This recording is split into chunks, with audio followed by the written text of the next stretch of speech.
Okay sir, మీరు రెడీయా ఇప్పుడు? ఎస్. సో త్రినాథరావు గారు రెడీ. యా, ఇక్కడికి వచ్చిన మీడియా వాళ్ళకి అందరికీ కూడా నమస్కారం. ఫస్ట్ హ్యాపీ బర్త్డే అభిష్ గారు. అండ్ ఫస్ట్ నాకు చాలా ఈ మధ్య చాలా హ్యాపీగా అనిపించిన మూమెంట్ ఏంటంటే కుబేరా పెద్ద హిట్ అవ్వడం. సో మళ్ళీ థియేటర్స్ కొంచెం కళ్ళకల్లగా కనిపిస్తున్నాయి. అలాగే నెక్స్ట్ రాబోయే కన్నప్ప కూడా అంతే పెద్ద హిట్ అవ్వాలి. దాని తర్వాత 10-15 సినిమాలు అలాగే హిట్ అయితే మరలా థియేటర్స్ ఒక చాలా కలర్ఫుల్గా ఉంటాయి.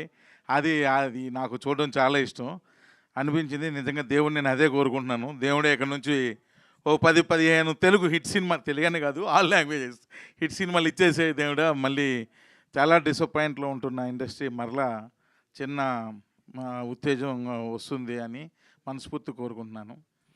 అండ్ ఇప్పుడు ఇంకా నేను రెడీ సినిమాకి వస్తే, ఎప్పటి నుంచో అభిష్ గారు వాళ్ళ నాన్నగారు నాకు బాగా పరిచయం. ఒక విధంగా వాళ్ళ ఫ్యామిలీ ఫ్రెండ్ లాంటివన్నీ, ఫ్యామిలీ మెంబర్ లాంటివన్నీ కూడా. సో సో ఎప్పటి నుంచి అడుగుతుంటే ఒక మంచి కథ సెలెక్ట్ అయ్యి మనకు నచ్చితే అప్పుడు చేద్దాం అభిష్ గారు అని అలాగా వెయిట్ చేయించాం. అనుకోకుండా మజాక అయిపోగానే శ్రీనివాస్ గారు కథ చెప్పాడు. ఒక కథ చెప్తానంటే చెప్పు అన్నాను. చెప్పారు. కథ వినగానే నాకు ఎందుకో ఇది అభిష్ గారు చేస్తే బాగుంటుంది అనిపించి వెంటనే అభిష్ గారు ఫోన్ చేసి ఒక కథ పంపిస్తున్నా వినండి అనగానే అభిష్ గారు మీరు అనుకుంటారు అభిష్ గారి గురించి జనరల్గా ఒరిజినల్గా నిజాలు మాట్లాడేసుకుందాం, వీళ్ళేమి బోల్ డబ్బులు ఇచ్చేస్తారు డైరెక్టర్కి. రెండోది ఏంటంటే ఆయనకి కథ ఏదైనా ఇస్తే సినిమా చేయడం ఎక్కువ, ఇలాంటి ఒక న్యూస్లు తిరుగుతూ ఉంటాయి. కానీ అవి వాస్తవాలు కాదు. ఆయన కథలు అంత ఈజీగా ఓకే చేయడు. మీకు అర్థం కావట్లేదు. అమ్మో, అంత ఈజీగా ఓకే చేయడు కథలు. అది ఒకటి.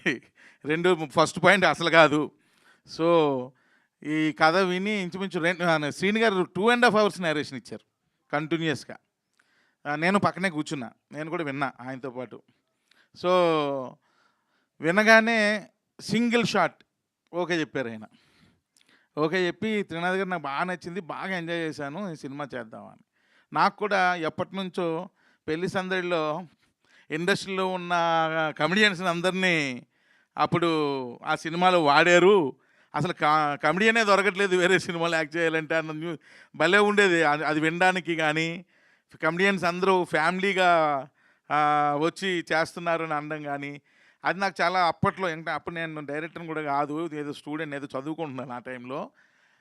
ఆ సౌండింగ్ మళ్ళీ ఈ సినిమాతో నేను వింటున్నాను మా సెట్లో. ఎందుకంటే ఫుల్ ఇక్కడ ఇక్కడ ఇక్కడ ఇంకా ఒక ఫ్యామిలీ, ఇదంతా ఇలాంటి 3 ఫ్యామిలీలు ఉన్నాయి. అంటే మీకు లాస్ట్ ఫంక్షన్లో అప్పుడు ఇంకా అంటే ఇంకా పెద్ద స్టేజ్ మీద చేస్తాం కాబట్టి స్టేజ్ కూడా కొంచెం పెద్దగా కట్టాల్సి వస్తుంది. ఇది ఒక ఫ్యామిలీ, ఇది ఇంక ఇలాంటి 3 ఫ్యామిలీలు ఉన్నాయి. సో అంతమంది ఆర్టిస్టులతో సినిమా చేస్తున్నాం. రోజుకి 12 నుండి 15 క్యారవాన్లు పెడుతున్నాం. సో క్యారవాన్లకి ప్లేస్కే పాపం మా మేనేజర్లు చాలా ఇబ్బంది పడుతున్నారు. ముందు క్యారవాన్లు ప్లేస్ సెట్ చేసుకోవడానికే ఇబ్బంది పడుతున్నారు. సో వాళ్ళందరితో రోజు ఒక పండగలాగా, షూటింగ్ అంటే ఎలా ఉంటుందంటే ఒక పండగలాగే ఫుల్ ఎంజాయ్ చేస్తున్నాం అంతే. శ్రీలక్ష్మి గారు రాలేదు కదా, శ్రీలక్ష్మి గారు ఆవిడ కూడా మెయిన్ క్యారెక్టర్ చేశారు ఇందులో. అసలు ఎన్ని సీన్లు, ఒక 10 సీన్లు చేస్తే 8 సీన్లు విపరీతంగా నవ్వుకుంటున్నాం, మిగిలిన 2 సీన్లు విపరీతంగా ఏడుచుకుంటున్నాం. అందరం ఏడుస్తున్నాం, అంత ఎమోషనల్ అవుతున్నాం. అంటే ఇది ఏమి పెద్ద యాక్షన్ ఇలాంటి సినిమా కాదు. ఇట్స్ ఎ ఫ్యామిలీ ఎంటర్టైనర్, ఒక ఫ్యామిలీ ఎంటర్టైనర్. సరదాగా ఆ ఎమోషన్స్, మరి మధ్యలో వాళ్ళ మధ్య ఉన్న సరదాలు, ఇంతే సినిమా, ఏముండదు.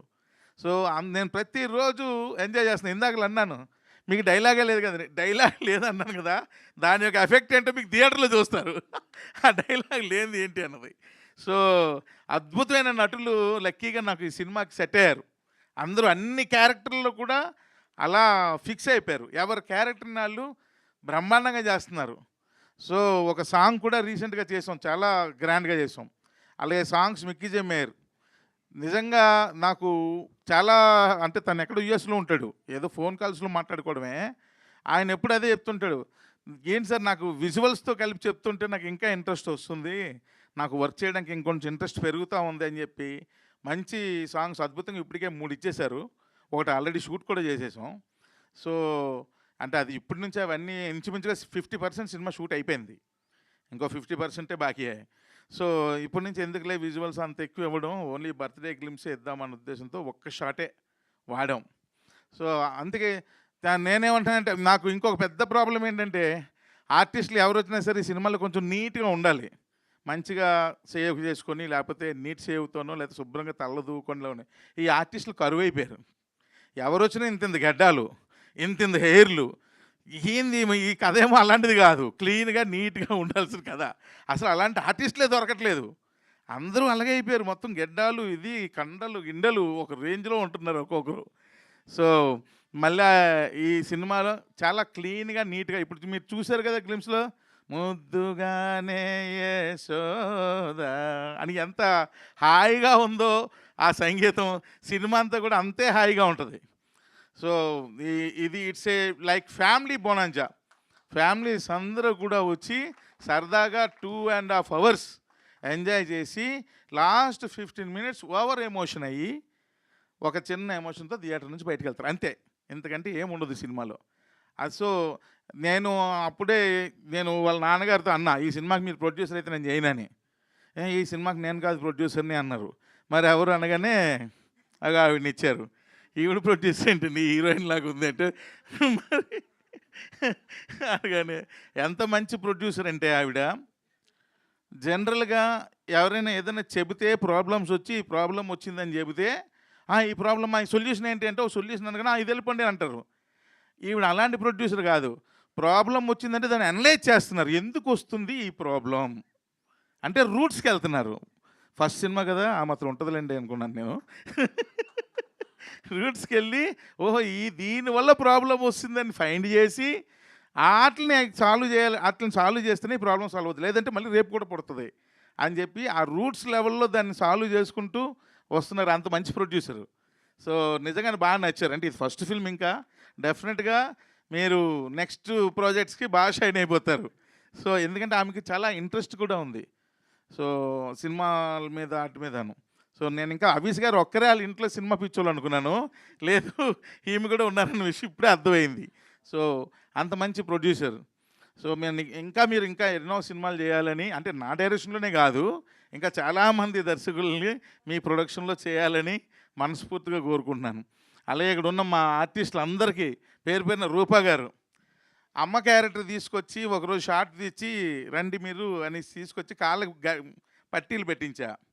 నేను మదర్ క్యారెక్టరు పట్టీలు అంటే రండి అన్నా అని ఒక సెలౌట్లో హై స్పీడ్లో పరిగెత్తించి వెనకాతల నుండి షాటు, పరిగెడుతున్న కాళ్ళకి 2 పట్టీలు పరిగెడుతున్న హీరోయిన్కి తీస్తున్న లాంటి షాట్లు తీశా. ఆవిడకి అర్థం కాల, ఏంది ఇది నాకు మదర్ క్యారెక్టరు, ఈ హై స్పీడ్లో ఈ షాట్లు తీస్తున్నారు ఏంటి అని. ఆ 2-3 షాట్లు ఎడిట్ చేసి ఇంకొక ఎమోషనల్ డైలాగ్ చెప్పించి 3 ఎడిట్ చేసి ఆమెకు చూపించాను. వెంటనే చూపించగానే ఆవిడ కళ్ళలో నీళ్ళు వచ్చేసినాయి. అంటే ఆ ఎమోషన్ అలాంటిది. సో ఈ సినిమాలో ప్రతి ఒక్కరికి కూడా, ఇక్కడ ఉన్న అందరు ఆర్టిస్టులకి వాళ్ళు చేస్తున్న ప్రతి సీను కూడా వాళ్ళకి వెంటనే చూపించేస్తున్నా, ఇగో మీరు యాక్ట్ చేసిన సీన్ ఇది చూడండి అంటే వాళ్ళు ఇంకా అది చూసి ఇంకా బాగా చేస్తున్నారు. అలాగే శ్రీలక్ష్మి గారు ఎక్సలెంట్, ఆవిడ ఎంత బాగా నవ్విస్తారు ఈ సినిమాలో, అంత బాగా ఏడిపిస్తారు ఈ సినిమాలో. సో నేను రెడీ అన్నాం పిక్చర్లో. అండ్ చెప్తున్నాను కదా, ఒక పిక్నిక్లా చేస్తున్నాం.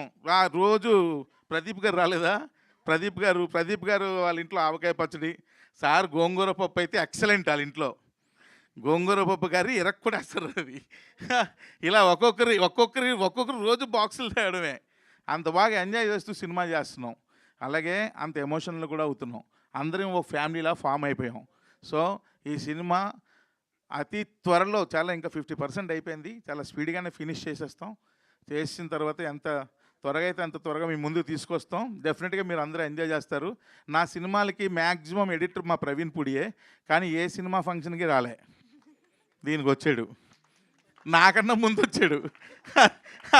అదే అర్థం కాల, ప్రవీణ్ ఏందో స్పెషల్ అర్థం కాల, ఇదే ఫస్ట్ టైం ఆయన ఫంక్షన్కి రావడం. సో నాకన్నా ముందు వచ్చేసాడు. నేను టైంకి రాలేదా? సారీ, నేనే టైంకి రాలేదు. ఆ కోపం మా మా మూర్తి గారు ఆల్రెడీ వార్నింగ్ ఇచ్చారు నాకు ఫోన్ చేసి, ఎక్కడున్నారు, టైం ఎంత అయింది అని. అలాగే మా నిజార్, మా ఇద్దరిది చాలా చాలా సంవత్సరాలు, చాలా సినిమాల అనుబంధం. So at the same time ఈ సినిమాలో కూడా చాలా సూపర్ విజువల్స్ ఇచ్చాడు. చాలా బాగా చేస్తున్నాడు కూడా తను ఫోటోగ్రఫీ. అంటే ఫోటో ఫిక్స్ అయ్యాం, సినిమా బాగా చేద్దాం. ఇంచుమించుగా 28 మంది ఆర్టిస్టులు ఉన్నారు, 28 మెంబర్స్ ఆర్టిస్టులు సినిమాలో. సో అంతా బాగా చేద్దాం, కలర్ఫుల్గా చేద్దాం అని ఇద్దరమే ఫిక్స్ అయ్యి సినిమా చేస్తున్నాం. సో డెఫినెట్గా ఈ సినిమా పెద్ద హిట్ అవ్వాలి.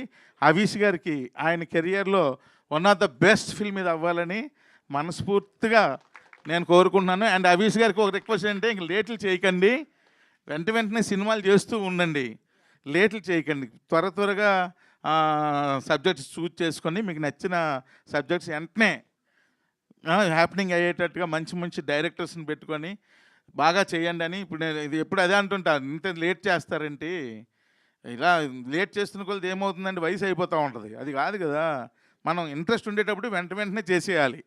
సో అలా చెయ్యండి, కానీ మంచి సబ్జెక్టులు మీకు నచ్చినవి చెయ్యండి అని మనస్ఫూర్తిగా కోరుకుంటూ, నాకు సపోర్ట్ చేసిన నా ఫ్యామిలీ మెంబర్స్ అందరికీ కూడా మరొకసారి, అలాగే ఇంకా రాలేదు వాళ్ళకు కూడా మీ ద్వారా మరొకసారి థ్యాంక్స్ తెలియజేస్తూ, అలాగే మీ అందరూ కూడా ఈ సినిమాని ఎంకరేజ్ చేయాలని ఎప్పుడులాగే మీ అందరినీ మనస్ఫూర్తిగా కోరుకుంటూ సెలవు తీసుకుంటాను. Thank you very much.